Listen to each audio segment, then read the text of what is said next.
Hello बच्चों, Tesla adventures में आपका बहुत बहुत स्वागत है। आज हम इस वीडियो में चर्चा करेंगे बर्नौलिस थ्योरम की। और बर्नौलिस थ्योरम कैसे प्रूफ हुआ, क्या उसका कंक्लूजन है, ये सब बातें हम समझेंगे। और बर्नौलिस थ्योरम की प्रूफ करने के लिए हमें प्रेशर एनर्जी की सबसे पहले ज़रूरत पड़ेगी। तो हम ये देखते हैं कि व्हाट इज़ प्रेशर एनर्जी। तो आप ये देखिए, ये कंटेनर है और इस कंटेनर में नीचे ये एक पाइप है। और इस पाइप में जो पिस्टन फिटेड है वो इस लिक्विड को बाहर आने से रोक रहा है। अब मान लीजिए कि मैं एक फोर्स लगा रहा हूँ एक्सटर्नली, और उस एक्सटर्नल फोर्स से इस पिस्टन को मैं स्लाइट मूव करा रहा हूँ अंदर की तरफ। तो लेट अस सपोज मैंने पिस्टन को अंदर की तरफ dx मूव कराया। ठीक है। तो अब आप ये ऑब्वियसली समझेंगे कि ये जो पॉइंट है ए और ये पॉइंट है बी, तो जो ए का प्रेशर है वो है पी नॉट प्लस एच रो जी। और ऑब्वियसली जो बी का प्रेशर है वो यही होगा, ए के बराबर पी नॉट प्लस एच रो जी, क्योंकि ये दोनों पॉइंट्स सेम लेवल पे हैं। अब अगर मैं बात करूं कि बाहर से क्या क्या लग रहा है तो बाहर से जो फोर्स लग रहा है वो लग रहा है पी नॉट, और प्रेशर बाहर से पी नॉट प्लस पिस्टन के बाहर से यहाँ से plus F external upon area, अगर मैं प्रेशर को ऐड कर रहा हूँ और ये इंटरनल प्रेशर के बराबर होगा, यानी बी के प्रेशर के बराबर होगा। बी का प्रेशर होगा पी नॉट प्लस एच रो जी। तो पी नॉट से पी नॉट कैंसिल हो गया और एफ एक्सटर्नल की वैल्यू आ गई एच रो जी ए। तो ये फोर्स मैं लगा रहा हूँ। और देखिए, मैं इक्वेट क्यों कर रहा हूँ, क्योंकि मैं इसे स्लोली मूव करा रहा हूँ। तो स्लोली मूव कराने का मतलब है कि पिस्टन पे नेट फोर्स ज़ीरो रहेगी, और जो फोर्स बाहर से लग रही है और जो अंदर से लग रही है वो एक दूसरे को कैंसिल आउट कर देगी। तो सबसे पहली तो ये बात है। दूसरी बात कि अब मैंने जो इसको डिस्प्लेसमेंट दिया, मान लीजिए dx डिस्प्लेसमेंट दिया, तो वर्क डन जो होगा मेरा, work done by F external, वो होगा एफ एक्सटर्नल, क्योंकि ये कांस्टेंट फोर्स है, इनटू dx। तो जो एफ एक्सटर्नल है वो होगा एच रो जी ए इंटू डी एक्स। और ये जो ए डी एक्स होगा ये होगा डीवी, यानी कितना वॉल्यूम लिक्विड का इसके अंदर गया है, तो इसको मैंने डीवी लिख दिया। ये जो मैंने वर्क डन किया है, आप इमेजिन कीजिए कि अगर ये पिस्टन अंदर जाएगा तो ये लिक्विड अंदर पुश हो रहा है, और ये लिक्विड अंदर पुश हो रहा है, तो ये जो लिक्विड का टॉप लेवल है थोड़ा सा ऊपर पुश होगा। तो एक्चुअली ये जो मेरा वर्क डन है ये लिक्विड की पोटेंशियल एनर्जी में स्टोर हो गया, और इसको हम नाम देते हैं प्रेशर एनर्जी। तो ये चीज़ है pressure energy, this is pressure energy. तो अब प्रेशर एनर्जी होती है, ये अगर मैं इसको लिख दूँ प्रेशर इंटू डीवी, ये प्रेशर एनर्जी होती है। और अगर मैं प्रेशर एनर्जी डेंसिटी बोलूँ तो वो होगा प्रेशर एनर्जी डेंसिटी। तो ये प्रेशर एनर्जी डेंसिटी, तो ये प्रेशर एनर्जी डेंसिटी हो जाएगा pressure energy per unit volume, आप देख सकते हैं। तो ये अगर मैंने कैलकुलेट करा तो ये चीज़ प्रेशर के बराबर ही आ गई। तो ये आप देखिए, pressure energy per unit volume अगर निकालूंगा तो दिस इज प्रेशर ओनली। ठीक है बच्चों, तो एक्चुअली प्रेशर एनर्जी क्या है, work done against the pressure of liquid. और ये वर्क डन पर यूनिट वॉल्यूम जो होता है वो प्रेशर एनर्जी डेंसिटी कहलाता है। और न्यूमेरिकली प्रेशर एनर्जी डेंसिटी और प्रेशर एक ही बात होती है। ठीक है ना। अब हम बात करते हैं कि बर्नौलिस थ्योरम क्या है। तो देखिए, आप इमेजिन कीजिए कि ये एक पाइप है, और इनफैक्ट ये एक बड़े पाइप का छोटा सा सेक्शन है। और इस सेक्शन में इस पिस्टन की हाइट ग्राउंड से h2 है, इस पिस्टन की हाइट ग्राउंड से h1 है। इनफैक्ट ये एक बड़ा पाइप है, तो पीछे जो इसके यहाँ पर जो लिक्विड होगा वो इस पिस्टन को अंदर पुश करेगा, और जो आगे यहाँ पे लिक्विड होगा इस पिस्टन को बाहर आने से रोकेगा। और ये जो लिक्विड है ये आइडियल लिक्विड है और इसकी डेंसिटी रो है। यहाँ पे पिस्टन का एरिया A1 है और यहाँ पे पिस्टन का एरिया A2 है। और यहाँ पे वेलोसिटी जो है अंदर आने के लिक्विड की वो V1 है, और यहाँ पर वेलोसिटी V2 है। तो अब अगर हम यहाँ पे बर्नौलीज थ्योरम लगाएंगे तो बर्नौलीज थ्योरम ये कहता है कि एक्चुअली ये law of conservation of energy ही है। तो एनर्जी कंजर्वेशन लॉ ये बोलता है कि सारी एनर्जीज का सम जो है वो कांस्टेंट ही रहेगा, वेरिएबल नहीं होगा, क्योंकि energy can neither be created nor be destroyed.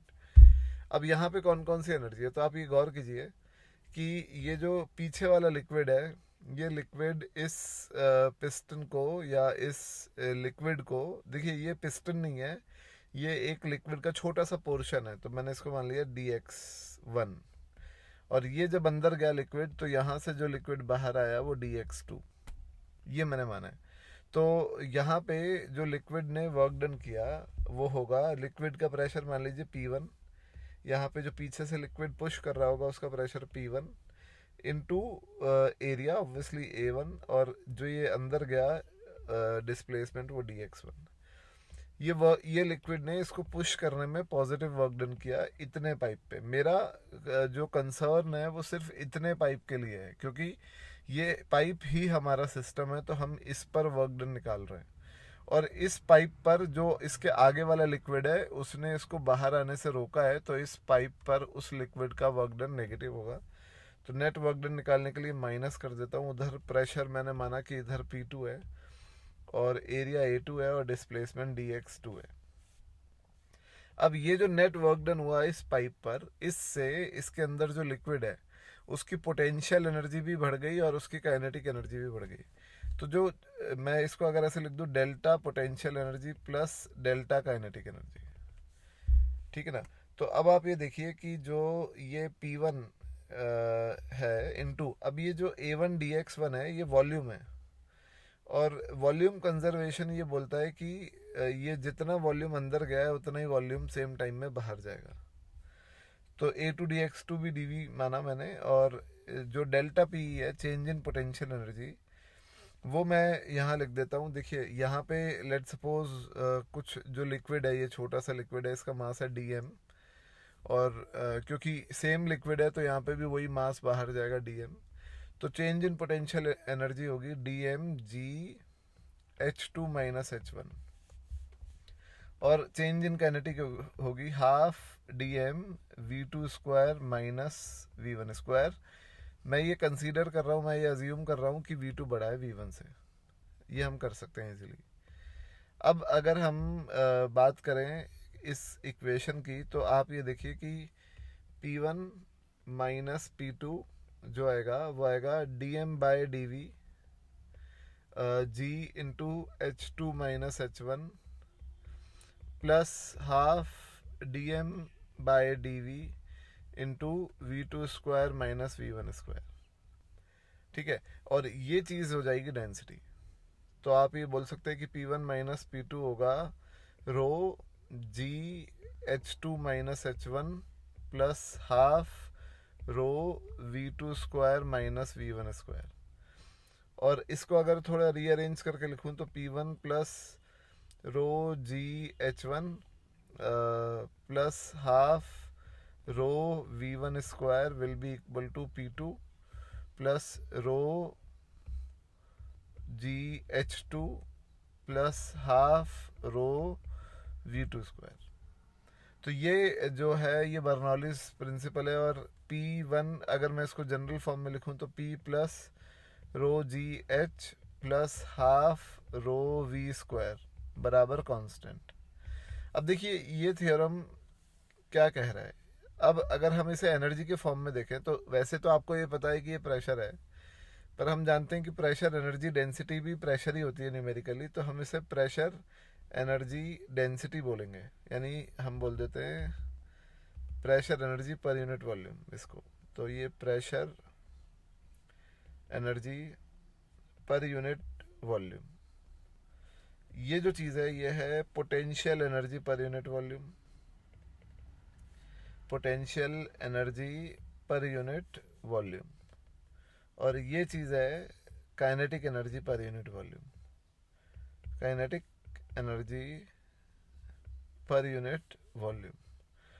तो ये थ्योरम कहता है कि sum of pressure energy per unit volume plus potential energy per unit volume plus kinetic energy per unit volume constant रहता है एक आइडियल फ्लोइंग लिक्विड में। अब अगर मैं फर्दर और इसका एनालिसिस करूं तो अगर मैं डिवाइड कर दूं दोनों जगह, डिवाइडिंग बाय रो जी, तो ये बनेगा P by rho g plus वहाँ बनेगा H प्लस यहाँ बनेगा V square by 2G is equal to constant. तो ये भी बर्नौली का एक दूसरा फॉर्म है और इस क्वांटिटी को हम बोलते हैं pressure head. This is pressure head. ये क्वांटिटी है पोटेंशियल हेड, ये है पोटेंशियल हेड, और ये क्वांटिटी है काइनेटिक हेड, काइनेटिक हेड। तो ये भी एक बर्नौली का डिफरेंट प्रूफ है और ये different form of Bernoulli's theorem है। तो बच्चों बर्नौलीज थ्योरम हमें ये बताता है कि अगर एक आइडियल फ्लोइंग फ्लूइड है तो उसके अंदर pressure energy density plus potential energy density plus kinetic energy density constant रहेगी। अब अगर मान लीजिए कि कोई एक्सटर्नल फोर्स है, उसके इफेक्ट में हम बात कर रहे हैं, तो एक्सटर्नल फोर्स के इफेक्ट में हम बर्नौली को जब लिखेंगे तो वो होगा, हमें एक्सटर्नल फोर्स का वर्क डन को भी इंक्लूड करना पड़ेगा। तो work done by external force पर unit volume plus pressure energy per unit volume plus kinetic energy per unit volume plus potential energy per unit volume, इनका सम कांस्टेंट रहेगा।